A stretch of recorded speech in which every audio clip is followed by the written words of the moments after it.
Hello বন্ধুরা, সবাই কেমন আছেন? আশা করি ভালো আছেন। আমি আলহামদুলিল্লাহ ভালো। এখানে আমি হরেক রকমের কিছুটা টাটকা মাছ নিয়ে নিলাম। এগুলোকে এখন আমি কেটে বেছে ধুয়ে রান্না করব। অফ ক্যামেরা আমি কেটে নিয়েছি মাছগুলোকে। লবণ হলুদের গুঁড়া দিয়ে মাছটাকে আমি মেখে ভেজে নিব। পেঁয়াজ কুচি, টমেটো কুচি আর আস্ত রসুনের কোয়া আমি ছিলে নিয়েছি। এগুলো দিয়ে আমি ভেজে রাখা মাছ দিয়ে রান্না করব। আর বাকি মাছগুলোকেও আমি রান্না করব আর সাথে বানাবো ভর্তা। প্রথমে আমি কড়াইয়ের মধ্যে তেল দিয়ে দিয়েছি। তেলটা যখন গরম হয়ে আসছে তখন আমি পেঁয়াজ কুচি দিয়েছি। পেঁয়াজ কুচিটাকে কিছুক্ষণ নেড়ে ছেড়ে দিয়ে দিলাম রসুনের কোয়া। এই রসুনের কোয়াটাকে ভেজে নিয়েছি। পেঁয়াজটাও সাথে ভাজা হয়েছে। তারপর দিয়ে দিলাম হলুদের গুঁড়া, মরিচের গুঁড়া, পরিমাণ মতো লবণ। আর রসুন বাটা দিব না, যেহেতু রসুনের কোয়া আছে সাথে, এজন্য। কিছুটা কাঁচামরিচ কুচি দিয়ে দিলাম, সাথে দিব টমেটো কুচি। টমেটো কুচিটা দিয়ে আমি খুব সুন্দর করে কষিয়ে নিব। এই তো কষানো শেষ। এখন আমি মাছগুলোকে দিয়ে দিব।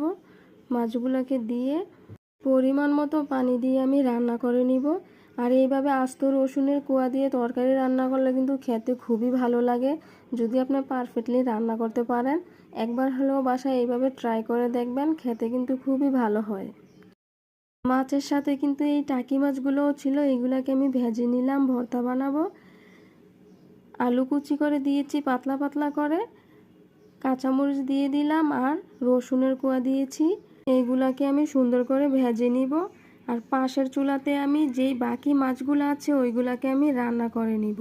প্রথমে নিয়ে নিলাম পেঁয়াজ কুচি, কাঁচামরিচ ফালি, স্বাদ মতো লবণ, হলুদের গুঁড়া, মরিচের গুঁড়া, পরিমাণ মতো তেল। আদা রসুন বাটা আমি দিতে ভুলে গেছিলাম, তাই আদা রসুন বাটা দিয়ে সুন্দর করে মেখে নিয়েছি। মাছগুলাকে আমি দিয়ে দিলাম, টমেটো কুচি দিয়ে দিলাম, দিয়ে আমি সুন্দর করে মেখে নিয়েছি। পরিমাণ মতো পানি দিয়ে দিব। রান্নার জন্য চুলাতে বসিয়ে দিলাম। এখন একটা ঢাকনা দিয়ে দিব। কাঁচামরিচ আর আলুগুলা ভাজা হয়ে গেছে, এইগুলাকে এখন আমি নামিয়ে নিব। অফ ক্যামেরায় আমি ভর্তাটা বানিয়ে নিব। এই তো ভর্তাটা আমি বানিয়ে নিলাম। তোমরা কে কে এইভাবে টাকি মাছ দিয়ে কাঁচামরিচের ভর্তা খেতে পছন্দ করো অবশ্যই জানাবা। আর এদিকে তো আমার তরকারিও প্রায় রান্না শেষ হয়ে গেছে। উপর দিয়ে আমি ধনিয়া পাতা দিয়ে দিলাম। এখন আমি তরকারিটাকে